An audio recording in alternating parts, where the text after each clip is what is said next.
Hi guys, ಎಲ್ಲರಿಗೂ ನಮಸ್ಕಾರ. ನಾನ್ ನಿಮ್ಮ Manoj from Manjula K Manoj YouTube channel. Guys, ನನಗೆ ನಿನ್ನೆ ಗುರು ಪೊಲೀಸ್ ವೆರಿಫಿಕೇಶನ್ ಮೇಲ್ ಬಂತು. ಅದ್ರ ಬಗ್ಗೆ ಈ ಒಂದು ವಿಡಿಯೋದಲ್ಲಿ ಮಾತಾಡ್ತೀನಿ. ಏನೇನಂತ ಇದೆ ಲೆಕ್ಕದಲ್ಲಿ ನಿಮ್ಗೆ ಕ್ಲಿಯರ್ ಕಟ್ ಆಗಲ್ಲ. ಮೇಲ್ ಯಾವ ರೀತಿ ಬರುತ್ತೆ, ಏನೇನ್ ಮೆನ್ಷನ್ ಮಾಡಿರ್ತಾರೆ ಅಂತ. ಇದು ಪಾಸ್ಪೋರ್ಟ್ admin@passportindia.gov.in ಇಂದ ಮೇಲ್ ಬಂದಿತ್ತು ಗುರು. 10ನೇ ತಾರೀಕು ಬಂತು, ಜುಲೈ 2026, 2/13 ಬಂತು. ನಾನು ಇದನ್ನ ಮಾಡಿಸಿದ್ದು ಲೆಕ್ಕದಲ್ಲಿ 9ನೇ ತಾರೀಕು ಪಾಸ್ಪೋರ್ಟ್ ವೆರಿಫಿಕೇಶನ್ ಇತ್ತು. ಆ ವ್ಲಾಗ್ನ ಸಹ ಹಾಕಿದೀನಿ, ನೀವು ಆ ವ್ಲಾಗ್ನ ಸಹ ನೋಡ್ಬೋದಾಗುತ್ತೆ ಗೈಸ್. ಸರಿನಾ? ಇಲ್ಲಿ ನೋಡಿ ಗೈಸ್, ಇಲ್ಲಿ ಕ್ಲಿಯರ್ ಕಟ್ ಆಗಿ ಮೆನ್ಷನ್ ಮಾಡಿದ್ದಾರೆ. ಡಿಯರ್ ಮನೋಜ್ ಮಹಾದೇವ ನಾಯಕ, this is to inform you that police verification requests have been sent to the police department. Refer the following table for details. For your passport application, fresh passport issuance under normal scheme submitted with file number, ಅದು file number ಇದೆ, ಅದನ್ನು blur ಮಾಡಿರ್ತೀನಿ. Address type current address, ಅಲ್ಲಿ ನಿಮ್ಮ address mention ಆಗಿರತ್ತೆ, ಅದನ್ನು ಸಹ blur ಮಾಡಿರ್ತೀನಿ. ಪೀರಿಯಡ್ ಆಫ್ ಸ್ಟೇ ಏನೋ ಸಹ ಮೆನ್ಷನ್ ಮಾಡಿಲ್ಲ. District police head quarter, SP office district Mandya ಇದೆ. ಪೊಲೀಸ್ ಸ್ಟೇಷನ್ ಥಾನಾ ಮೇಲ್ಕೋಟೆ ಇದೆ. You are requested to get in touch with the respective police office if verification is not done in 3 weeks ಅಂತ ಇದೆ. ಆಮೇಲೆ thank you ಅಂತ ಇದೆ. Disclaimer ಅಲ್ಲಿ this is an auto generated email, please do not reply to this mail ಅಂತ ಇದೆ.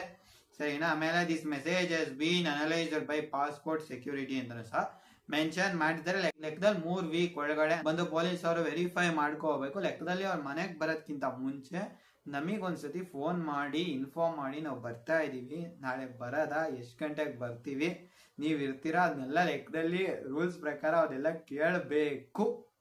ನೋಡೋದಾಗ ಗುರು, ಇದು ಲೆಕ್ಕದಲ್ಲಿ ಲಂಚ ಇಲ್ದರೆ ಮಾಡಿಸಕ್ಕಾಗತ್ತಾ ಅಂತ ನೋಡಬೇಕು. ಪಾಸ್ಪೋರ್ಟ್ ವೆರಿಫಿಕೇಶನ್ ಪೊಲೀಸ್ ಅವ್ರ ಹತ್ರ ಲೆಕ್ಕದಲ್ಲಿ ನನ್ನ ಫ್ರೆಂಡು ಸಹ ಪಾಸ್ಪೋರ್ಟ್ ಮಾಡಿಸ್ತಾ, ಅವನು ವೆರಿಫಿಕೇಶನ್ಗೆ 500 ರೂಪಾಯಿ ಇಸ್ಕೊಂಡಿದ್ದಾರೆ ಗುರು.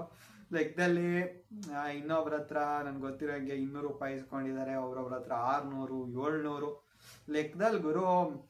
ನೋಡಿ ಗುರು, ಜೈಪುರ್ಗೆ ಹೋಗಿ ಲಂಚ ತಗೊಂಡು ಸಿಗಾಕೊಂಡವ್ರೆ ಕರ್ನಾಟಕ ಪೊಲೀಸ್ ಅವರು, ಕಚಡಗಳು.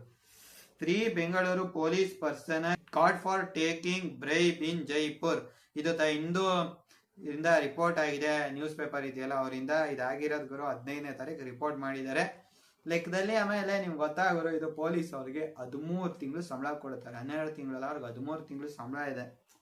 ಲೆಕ್ಕದಲ್ಲಿ ಅಷ್ಟೆಲ್ಲ ಇದ್ರು, ಅದು ಏನಕ್ಕೆ ಲಂಚ ತಗೊಂಡು ಸಾಯ್ತಾರ ಗೊತ್ತಿಲ್ಲ. ನೋಡೋಣ, ನಾನು ಇದು ಪೊಲೀಸ್ ಸ್ಟೇಷನ್ ಅಲ್ಲಿ ಆದ್ರೆ ವಿಡಿಯೋ ಮಾಡ್ಬೋದು, ರೈಟ್ಸ್ ಇದೆ. ಡೈರೆಕ್ಟ್ ಆಗಿ ಬ್ಲಾಗ್ ಮಾಡ್ಕೊಂಡೆ ಹೋಗಮ್ಮ. ನಾನು ಅವ್ರು ಫೋನ್ ಮಾಡ್ಲಿ ಅಂತ ಕಾಯ್ತಾ ಇದ್ದೀನಿ.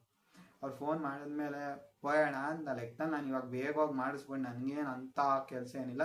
ಯಾವ ದೇಶಕ್ಕೆ ಹೋಗೋಕ್ಕೂ ಪ್ಲಾನ್ ಇಲ್ಲ. ಪ್ಲಾನ್ ಇದೆ ಗುರು, ದುಡ್ಡಿಲ್ಲ ಅಷ್ಟೇ. ದುಡ್ಡಿರೋ ಅವ್ರ ಅಜ್ಜಿ ಇವತ್ತೇ ಎದ್ದು ಬಿಡ್ತಿದೆ.